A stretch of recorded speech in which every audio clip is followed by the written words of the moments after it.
El Señor esté con ustedes. Y con tu espíritu. Proclamación de la buena nueva de nuestro Señor Jesucristo según San Mateo. Gloria a ti, Señor. En aquel tiempo Jesús despidió a la multitud y se fue a su casa. Entonces se le acercaron sus discípulos y le dijeron: explícanos la parábola de la cizaña sembrada en el campo. Jesús les contestó: el sembrador de la buena semilla es el Hijo del Hombre. El campo es el mundo. La buena semilla son los ciudadanos del reino. Las cizañas son los partidarios del maligno. El enemigo que la siembra es el diablo. El tiempo de la cosecha es el fin del mundo, y los segadores son los ángeles. Y así como recogen la cizaña y la queman en el fuego, así sucederá al fin del mundo. El Hijo del Hombre enviará a sus ángeles para que arranquen de su reino a todos los que inducen a otros al pecado y a los malvados, y los arrojen en el horno encendido. Allí será el llanto y la desesperación. Entonces los justos brillarán como el sol en el reino de su Padre. El que tenga oídos, que oiga. Palabra del Señor. Gloria a ti, Señor Jesús. Por la lectura del Santo Evangelio, sean perdonados nuestros pecados veniales. Tomen asiento, por favor, brevemente.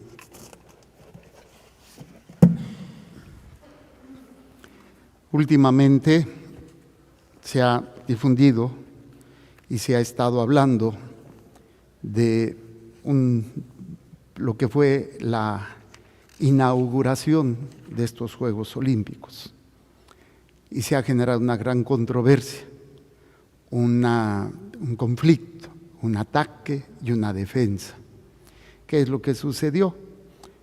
Primero que nada, supuestamente el que dijo, el que propuso, el que realizó todo esto, decía que no tenía nada que ver con la Última Cena, sino con una pintura del siglo XVI, XVII, de los bacanales, de los reyes, de los dioses del Olimpo, y que están representando diferentes dioses, y que no era realmente un ataque al cristianismo. Pero hay muchas señales que dicen lo contrario. ¿Por qué 12 personas? ¿Y por qué en la misma postura que la que tienen en la Última Cena de esta obra de Leonardo da Vinci? La misma postura la tienen o la tuvieron en la representación, en la apertura de los Juegos Olímpicos. Luego se ha dicho mucho, incluso me gusta mucho oír comentarios de otros países, y unos comentaristas de Estados Unidos que les llaman de esta línea woke. Una de ellas estaba hablando y diciendo: es que ya dejen los cristianos que crean que todo está alrededor de ellos y quieran imponernos que estamos hablando de sus Dios y de esto y de aquello. Yo me quedé pensando y diciendo, o sea, nosotros no podemos sentirnos ofendidos por algo que ellos expresan, pero si yo digo como católico, como sacerdote, que la homosexualidad es pecado, que esto está mal, se sienten agredidos y ofendidos. O sea, veamos esta ambigüedad y esta doble estándar y todos estos aspectos que manejan este tipo de situaciones. Pero mi intención sacar esto no es porque quiera hacer énfasis en eso, que sí es verdad, hay que denunciar lo que está mal, hay que luchar y defender, porque es un ataque abierto a los valores cristianos, a la familia, al matrimonio, a los hijos, obviamente a la Eucaristía, y pues no podemos quedarnos callados. Nuestro señor arzobispo nos ha invitado a todos los sacerdotes en sus parroquias que este jueves, que es cuando normalmente se hacen horas santas, aquí la hacemos todos los jueves de 6 a 7, se haga una hora santa en reparación. Y el obispo, en una entrevista que le hicieron en El Mexicano, dice que fue una representación abominable. O sea, sí es algo que no podemos quedarnos callados. Que nos vayan a hacer caso es otra cosa, pero al menos no quedarnos callados y hablar siempre con la verdad. Señor, cúbrelos con tu sangre preciosa y protégelos y que no haya pérdidas humanas. Acaban de pasar los bomberos para que pues se apague ese fuego que hay, me imagino, y que no haya pérdidas y daños humanos. Bueno, ¿por qué les digo esto? Porque es fácil, y lo hacemos todos, ver que está algo mal. Pero esto es también una doble moral en nosotros. Se los voy a plantear así. Vamos a suponer, en algunos lugares, tocó ver algunos videos, y creo que hasta hubo una película, de cómo se quemaban los sembrados, donde tenían los sembradíos después de las cosechas, amarraban a los animalitos, zorras, no sé qué era, antorchas en la cola y los dejaban soltar. ¿Para qué? Para que se prendiera todo, se quemara y después se pudiera volver a sembrar, que era una manera práctica para, recuerden que después normalmente de un incendio, pues todo es carbón y se vuelve alimento para la tierra en algunas circunstancias. Pero este fuego, vamos a verlo desde el punto de vista de lo que está sucediendo, de lo que es abiertamente conocido. La cultura woke, la ideología de género y todas las acciones, la guerra, el materialismo, el hedonismo, la mentira, el adulterio, la droga, el alcohol, que son esas antorchas abiertas donde se quiere defender varios aspectos. Pero a mí no me preocupa tanto eso. A mí me preocupa la antorcha que nosotros llevamos y que no vemos porque estamos viendo lo que es público, lo que se ve, y que desgraciadamente a veces nosotros nos afocamos más, sí es cierto, se está haciendo un mal, pero nosotros también tenemos la antorcha prendida, o sea, nuestro propio pecado, nuestras propias miserias, y que a lo mejor no nos damos cuenta que estamos participando de un mal más grande, al ser nosotros también causa del pecado de toda la humanidad. O sea, está el pecado de la humanidad, está lo que yo les decía, ¿no? Estos animalitos agarrados con la cola, con una antorcha para que vayan y quemen todo. Pero tú también tienes esa antorcha, tal vez no tan grande, tal vez no tan notoria, pero la tienes anotada. Y esto está ayudando a la destrucción del mundo, a la destrucción de tu propio mundo, de tu matrimonio, de tu familia. ¿Cómo trato a los demás? ¿Cómo soy con los demás? Y esto es lo que hoy la palabra de Dios nos está presentando en este profeta, el profeta Jeremías. Jeremías está haciendo una oración. ¿Qué está sucediendo con el pueblo? El pueblo está viviendo una sequía tremenda. Todo se está seco, todo está mal. Y esto es consecuencia del pecado, pero que desgraciadamente a veces el pueblo no lo ve, no quiere ver su pecado. Y este pecado está afectando a todo el pueblo. Algunos a lo mejor con el materialismo, otros con el hedonismo, otros con el adulterio, otros con la idolatría, pero todos están participando con su propia antorcha. Y el profeta está hablando precisamente en cuestión de todo esto que se está realizando. Entonces vean desde el versículo dice, versículo 15, por tanto así dice Yahvé respecto de los profetas que profetizan en mi nombre, sin que yo los haya enviado, porque el profeta está denunciando que los profetas dicen, no va a pasar nada, todo está bien, cuando es precisamente, ahorita por ejemplo, lo que está diciéndose abiertamente, que esto es normal, que esto está bien, toda esta ideología, todo este movimiento, que lo llaman el virus woke, que está infectando la mentalidad y el entendimiento de los niños, de los jóvenes, y que desgraciadamente se dice esto está bien. Y hay sacerdotes, hay comunidades, hay obispos que están diciendo que está bien. Esto ya es abiertamente y esto está generando problema. No quiero hablar de eso porque eso es obvio y hay que denunciarlo. Estoy hablando de lo que no es obvio, de lo que nadie ve. Y es nuestra propia conciencia, lo que nosotros estamos haciendo. Porque si ya está abiertamente este ataque, Yo estoy a favor o estoy en contra. Bueno, estoy a favor, en contra de ese ataque, pero yo por mi propia vida de pecado estoy contribuyendo al mal que se está dando. Tal vez no estoy quemando todo, pero estoy quemando una parte, estoy dañando una parte, que es lo que hacen los profetas, lo que hacen los sacerdotes y lo que hace el pueblo. Y es lo que está denunciando el profeta. Dice, mira cómo los profetas les dicen, no veréis la espada, no tendréis hambre, antes bien, yo os daré paz segura en este lugar. Y le respondió Yahvé, los profetas profetizan mentiras en mi nombre, yo no los he enviado, nada les he ordenado, no he hablado a ellos, visiones mentirosas, vanas adivinaciones e ilusiones de su propio corazón, es lo que profetizan. Por tanto, así dice Yahvé, respecto de los profetas que profetizan en mi nombre, sin que yo los haya enviado, y que dicen, no habrá en el país ni espada ni hambre, al filo de la espada y por hambre perecerán estos profetas. Las gentes ante las cuales ellos profetizan serán arrojadas por las calles de Jerusalén, víctimas del hambre y de la espada.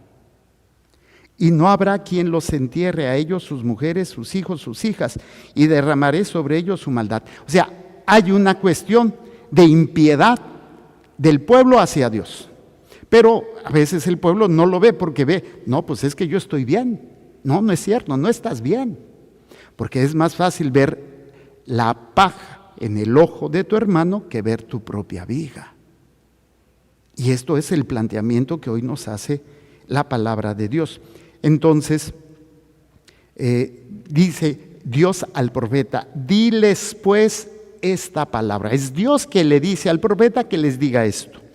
Derramen mis ojos lágrimas noche y día sin cesar, porque la Virgen, la hija de mi pueblo, ha sido quebrantada con extremo quebranto, herida gravísima plaga. O sea, aquí está hablando de que reconozcan que están mal, pero aún así no es suficiente. Dice, si salgo al campo, veo a los que murieron por la espada.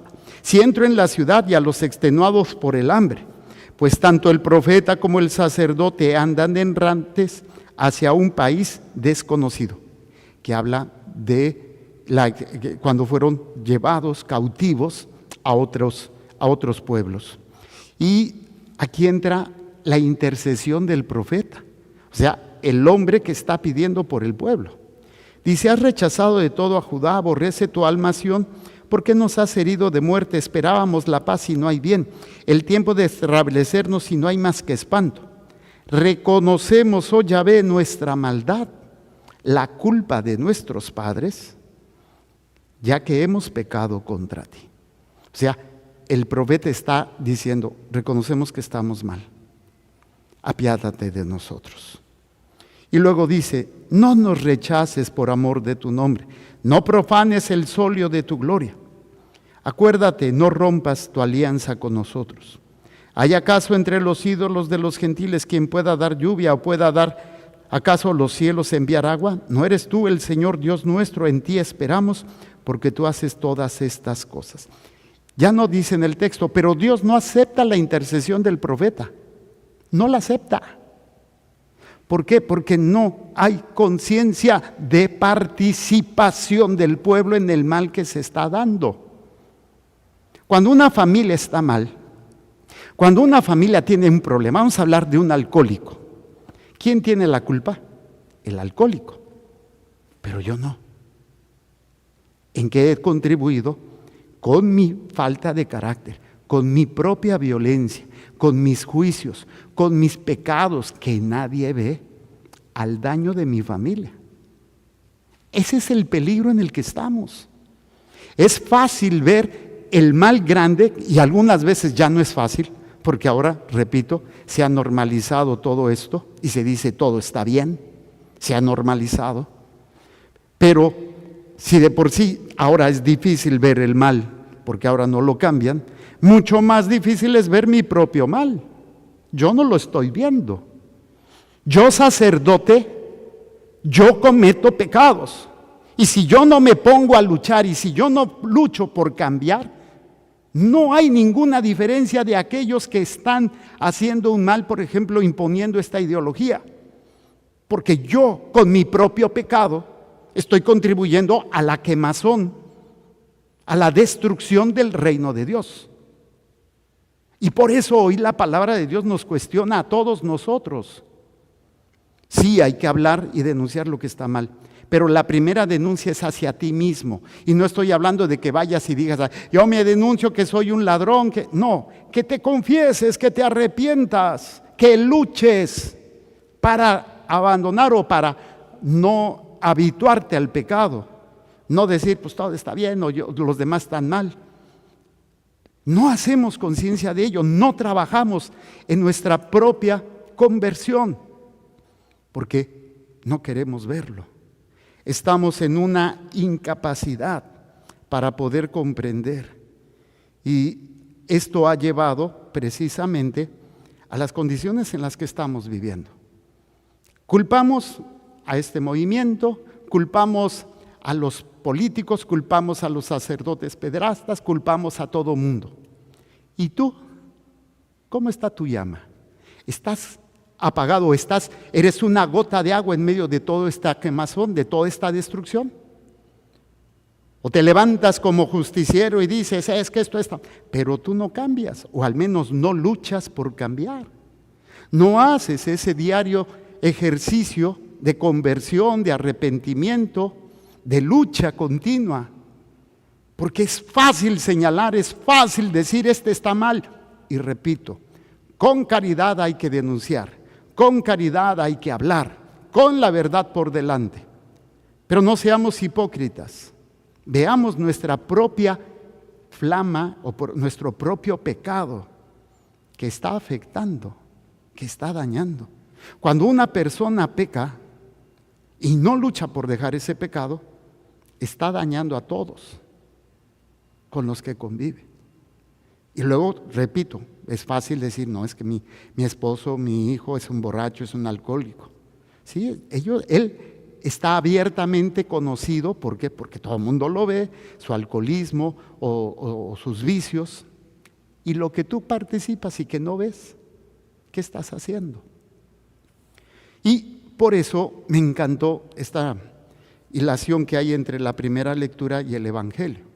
En el Evangelio viene la explicación de la parábola de la cizaña, cosa que vemos primero. Jesús se encuentra a la orilla del mar y empieza a hablar de muchas parábolas. Habla de la parábola del sembrador, habla de la parábola de la cizaña, habla de la parábola del grano de mostaza, de la levadura.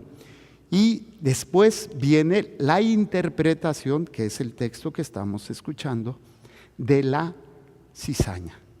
Y hay que entender varios aspectos aquí fundamentales. Primero que nada, es que cuando habla el Señor para explicarnos, hay cosas que explica a todo mundo y hay cosas que explica solamente a los apóstoles. Hay niveles de enseñanza, hay niveles de entendimiento. Dice que despidió a la multitud, porque había una multitud, y volvió a la casa. Y ya ahí adentro los discípulos decían, explícanos la parábola de la cizaña. Entonces aquí viene esta tarea muy interesante.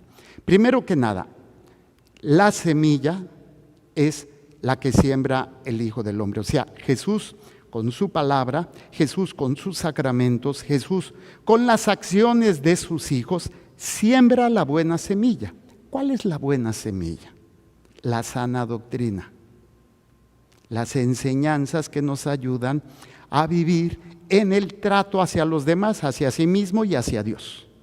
La sana doctrina, que nos invita a poner a Dios sobre todas las cosas como lo más importante y amar a nuestro prójimo como a nosotros mismos, de acuerdo a los valores morales cristianos.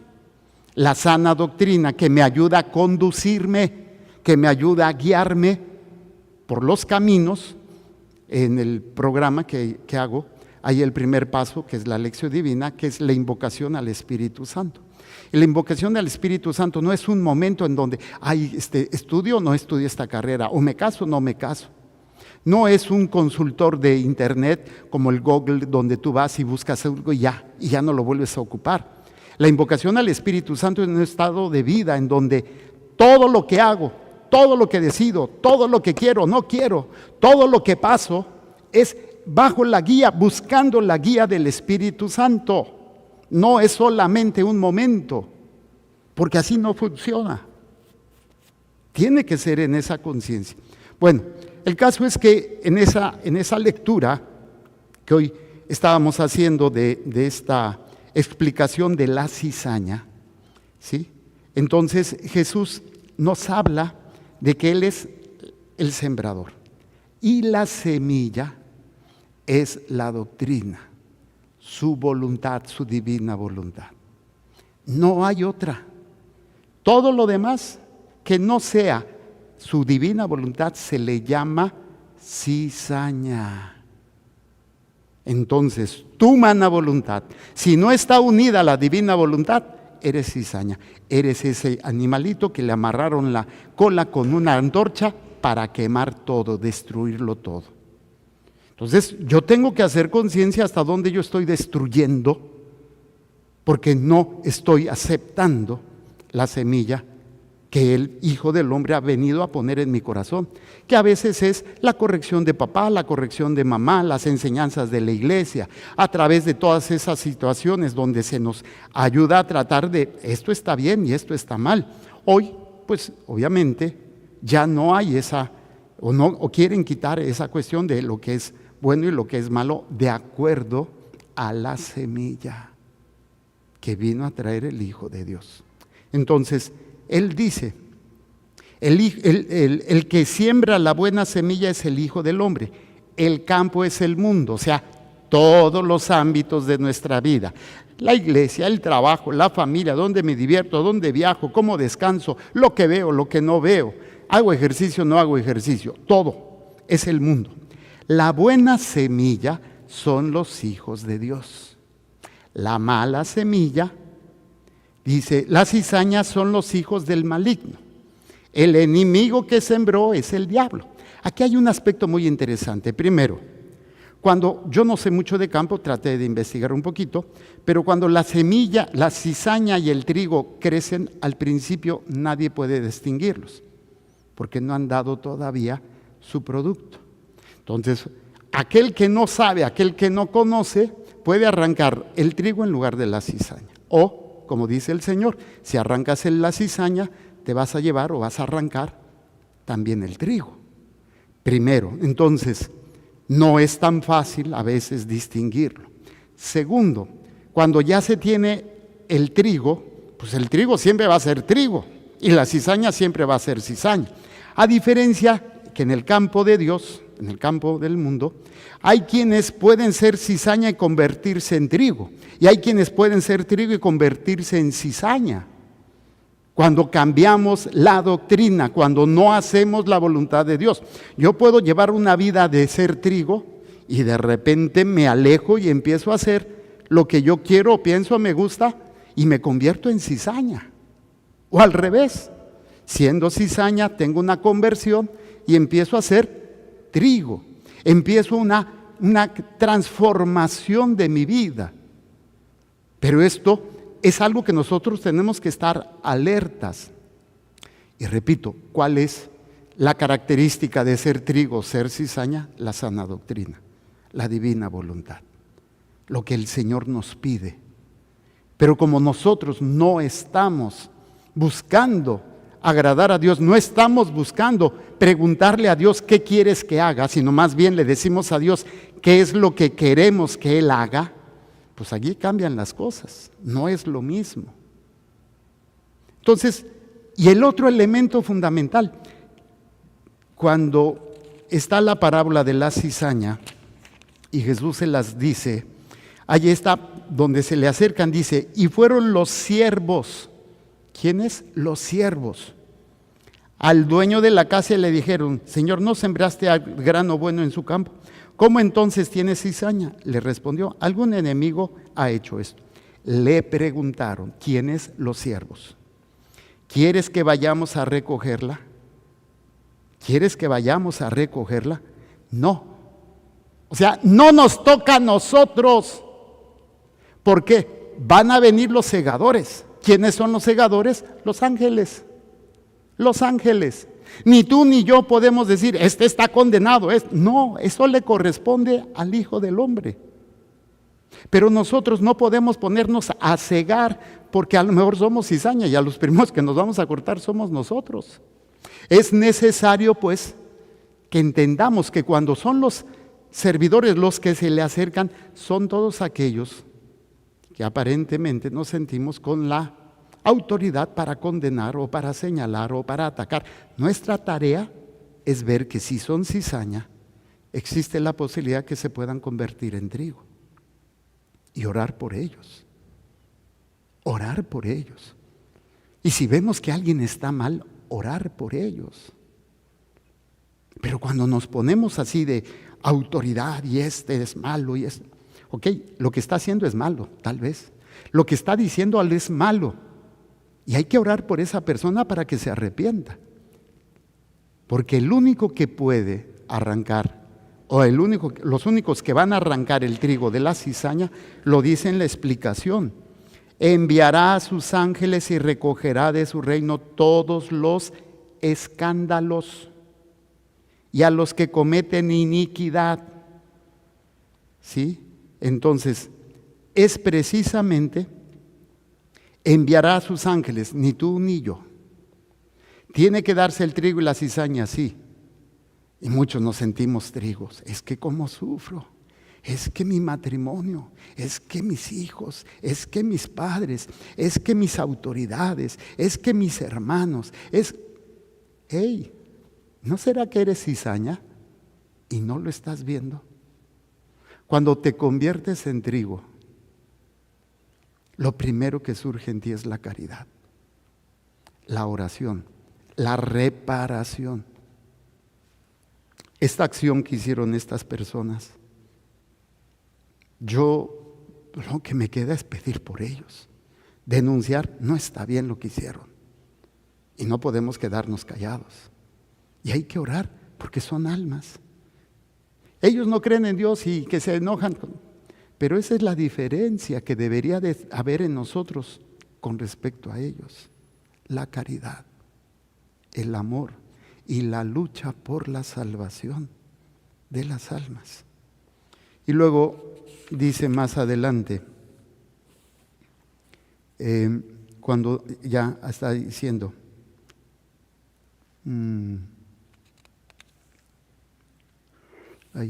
acá estamos. Perdón, es Evangelio 13, con razón, me ha ido para atrás. Entonces dice, el que siembra la buena semilla es el Hijo del Hombre, el campo es el mundo. La buena semilla son los hijos del reino, las cizañas son los hijos del maligno. El enemigo que sembró es el diablo. La siega es la consumación del siglo. Los segadores son los ángeles. De la misma manera que se recoge la cizaña y se le echa al fuego, así será consumación del siglo. El Hijo del Hombre enviará a sus ángeles y recogerá de su reino todos los escándalos. O sea, todos aquellos que han motivado a pecar a otros y que no se han arrepentido. Todos aquellos que tenemos nuestro fuego encendido y que estamos quemando. No estamos trabajando. Voy a poner otro ejemplo. Está un fuego con mucha gasolina y tú llegas con tu cubetita y le echas. Pero en lugar de tener agua, tiene gasolina. ¿Vas a apagarlo o vas a alentar ese fuego? Creo que sí estamos viendo el pecado que se está dando. Sí estamos viendo la persecución a los valores cristianos, en contra de la familia, de la vida, en contra de muchas cosas. Pero la pregunta es, ¿estás viendo tú tu propia actitud, tu propio pecado? El daño que tú estás haciendo, pero que nadie ve y que tú solamente pudieras ver y que tristemente a veces ni siquiera eso queremos ver. Creo que es mucho lo que el Señor nos enseña hoy, pero es muchísimo más lo que Él nos pide. No vamos a evitar enfrentarnos a la cizaña. Hay que orar por esa cizaña para que se conviertan en trigo. Y hay que cuidar que nosotros no nos convirtamos en cizaña, creyendo que somos la iglesia perfecta o la persona perfecta o que yo no tengo errores. No, seamos humildes y pidamos a Dios que nuestro corazón sea capaz siempre de encontrar esa semilla que nos convierta en hijos suyos y luchemos por las almas que Él nos ha encomendado. Hagamos un momento de silencio.